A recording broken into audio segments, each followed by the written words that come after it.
يا أهلا بيكم. النهاردة هنتكلم في موضوع ممكن حرفيا يغير حياتنا كلنا للأحسن، وهو وضع الحدود. لا دي مش مجرد كلمة بنرميها وخلاص، دي تعتبر أداة أساسية عشان نعرف نحافظ على سلامنا النفسي وكمان على علاقات صحية مع كل الناس اللي حوالينا. أكيد كلنا مرّينا بالإحساس ده، فجأة كده تلاقي الواحد اتحط في موقف مش مريح أبدًا، وجواه صوت بيبدأ يسأل: أعمل إيه؟ أرُد وأكبّر الموضوع والّا أسكت وأعدّيها عشان بس اليوم يمشي وما نعملش مشاكل؟ طيب الخبر الكويس بقى إننا مش مضطرين نفضل محبوسين في الحيرة دي خالص. في الشرح ده هنكتشف سوا إزاي ممكن نتعلم نقول اللي إحنا عايزينه ونحط حدودنا بكل ثقة، والأهم من كل ده إزاي نعمل كده من غير ما نحس بذرة تأنيب ضمير بعدها. دي هتبقى خريطة الطريق بتاعتنا النهاردة. هنبدأ الأول نفهم الشعور ده جاي منين، وبعدين نحلل ليه الموضوع أصلا صعب. هنعرف بالظبط يعني إيه حدود، وهنتعلم طرق عملية جدا نعبر بيها عن الحدود دي، وطبعا إزاي نتعامل مع اللي بيحصل بعدها. تمام.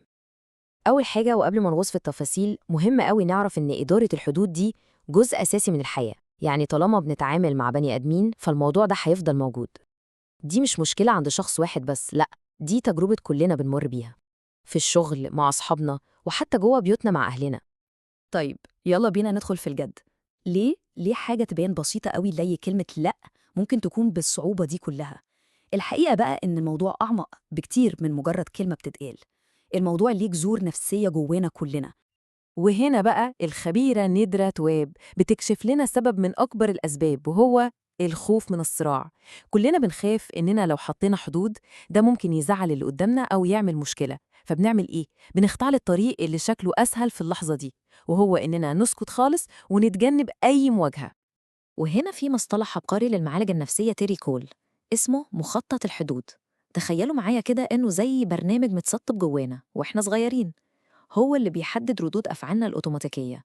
يعني لو اتربينا في بيئة كل اللي بنسمعه فيها خليك لطيف أو بلاش مشاكل، البرنامج ده بيشتغل لوحده ويخلي كلمة لأ دي شبه مستحيلة. الخلفية الثقافية بتاعتنا كمان بتلعب دور كبير جدا. يعني في الثقافات اللي بتركز على الجماعة أكتر من الفرد زي كتير من مجتمعاتنا، الأولوية دايما بتكون لأن المجموعة تفضل منسجمة، وده بيخلي التعبير عن احتياجاتنا الشخصية تحدي كبير قوي. العكس بقى في الثقافات الفردية اللي الفرد فيها بيجي الأول، بس دي كمان ليها تحدياتها زي مثلا الشعور بالعزلة. طيب تمام، يبقى إيه هي الحدود دي بالظبط؟ يعني إيه حدود؟ كتير مننا بيفتكر إنها زي سور أو حيطة بنبنيها حوالينا عشان نحمي نفسنا وخلاص، بس الحقيقة إنها أعمق وأهم من كده بكتير. نيدرا وات بتقدم لنا تعريف واضح ومهم جدا. بتقول إن الحدود مش عشان نبعد الناس عننا، لأ، دي عشان نحدد إزاي نتعامل معاهم بطريقة صحية لينا وليهم. الحدود هي اللي بتخلينا نعرف نقول ده اللي أنا محتاجه عشان أقدر أفضل موجود وكويس في العلاقة دي. والحدود دي ليها أشكال كتير قوي على فكرة. في حدود جسدية زي مساحتنا الشخصية، في حدود عاطفية يعني ما نبقاش زي الإسفنجة اللي بتمتص مشاكل كل الناس، وفي حدود لوقتنا، لفلوسنا، لأفكارنا، وحتى علاقتنا بالتكنولوجيا والموبايلات بتاعتنا. كل دي مساحات مهمة جدا ومحتاجين نحميها. طيب جاهزين؟ يلا بينا ندخل في الجزء العملي بقى، الكلام المهم. عرفنا خلاص أهمية الحدود وعرفنا أنواعها. السؤال اللي بمليون جنيه دلوقتي، نقول إيه وإزاي نقوله؟ وهنا الأبحاث بتكشف لنا حاجة مهمة قوي. المشكلة الحقيقية مش إننا مش عارفين إن من حقنا نرفض، لأ، المشكلة الأكبر إننا في لحظة الموقف نفسه بنتلخبط ومش بنلاقي الكلام، بنبقى مش عارفين نقول إيه بطريقة تكون محترمة وفي نفس الوقت ما تحرجش اللي قدامنا. في أداة قوية جدا ممكن نستخدمها، هي تقنية اسمها Dear Man. دي طريقة متقسمة لخطوات واضحة بتساعدنا نرتب أفكارنا ونتكلم بثقة. خلينا نمشي فيهم واحدة واحدة. أول حاجة، بتوصف الموقف زي ما هو من غير أي أحكام.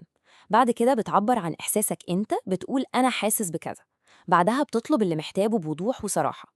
وممكن كمان عشان تقوي موقفك تشرح إزاي طلبك ده هيفيد العلاقة نفسها. وطول الوقت ده لازم تفضل مركز على هدفك وتكون مستعد للتفاوض لو الموقف يسمح بحل وسط. طيب لو محتاجين نبدأ الكلام بطريقة مباشرة ومختصرة، تيري كول بتقترح جمل بسيطة جدا زي دي. جمل من النوع ده بتجهز الشخص اللي قدامك إن في موضوع مهم هيتفتح، وفي نفس الوقت بتديك أنت فرصة تقول اللي عايزه بهدوء ومن غير أي توتر.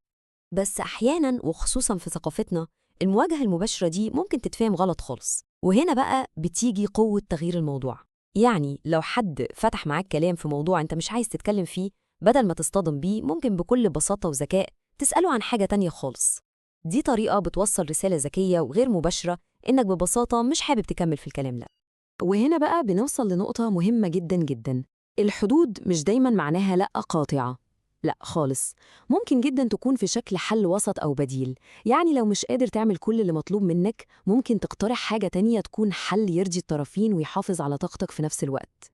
تمام، إحنا كده حطينا الحدود وقلنا اللي عايزينه. بس القصة ما بتخلصش هنا.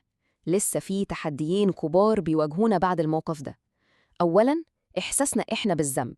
وتانياً، رد فعل الشخص التاني اللي ممكن يكون بالرفض أو بالزعل.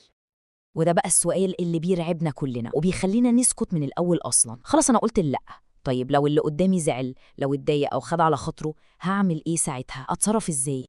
وهنا لازم نركز في النقطة الجوهرية دي. إحنا ملناش أي سيطرة على مشاعر الناس التانية، ومشاعرهم دي مش هي اللي بتحدد إذا كنا إحنا أو حدودنا صح ولا غلط. دي جملة لازم نحفظها كويس. ولازم نعيد التفكير في إحساسنا بالذنب ده. الذنب مش دايماً معناه إننا عملنا حاجة غلط. بالعكس، أوقات كتير بيكون مجرد إنذار، زي لمبة بتنور كده بتقولنا إن في حاجة مش مظبوطة، إشارة إن التوقعات اللي الناس حطاها علينا مش متوافقة مع قيمنا واللي إحنا محتاجينه لنفسنا. طيب يلا بينا نوصل للقسم الأخير ونشوف إزاي كل ده بيتجمع مع بعضه كممارسة مستمرة في حياتنا. لأن وضع الحدود ده مش زرار بندوس عليه مرة والموضوع ينتهي، لأ، دي بالظبط زي العضلة، محتاجين نمرنها باستمرار عشان تقوى مع الوقت. وقبل ما نختم، في نظرة مختلفة وجميلة قوي للحدود حابب أشاركها معاكم. زي ما ساها كوركولي بتقول، الحدود مش أسوار بنبنيها عشان نبعد الناس اللي بنحبهم. بالعكس تماماً، دي الطريقة اللي بندعوهم بيها يحبونا صح، الطريقة اللي بنعلمهم بيها إزاي يهتموا بينا بالشكل اللي يناسبنا ويحافظ علينا فعلاً. وبكده نكون وصلنا لنهاية الشرح بتاعنا عن القوة الكبيرة اللي في كلمة لأ. وزي ما شفنا الموضوع رحلة مش مجرد خطوة واحدة وخلاص. وعشان كده قبل ما نختم هنسيبكم مع سؤال للتفكير: إيه هي الحدود الصغيرة قوي اللي ممكن نتدرب على وضعها الأسبوع ده عشان نخلق مساحة أكبر لنفسنا؟ مش لازم تكون حاجة كبيرة خالص، مجرد تدريب بسيط عشان نبدأ نبني عضلة الحدود دي. شكراً جداً لمتابعتكم.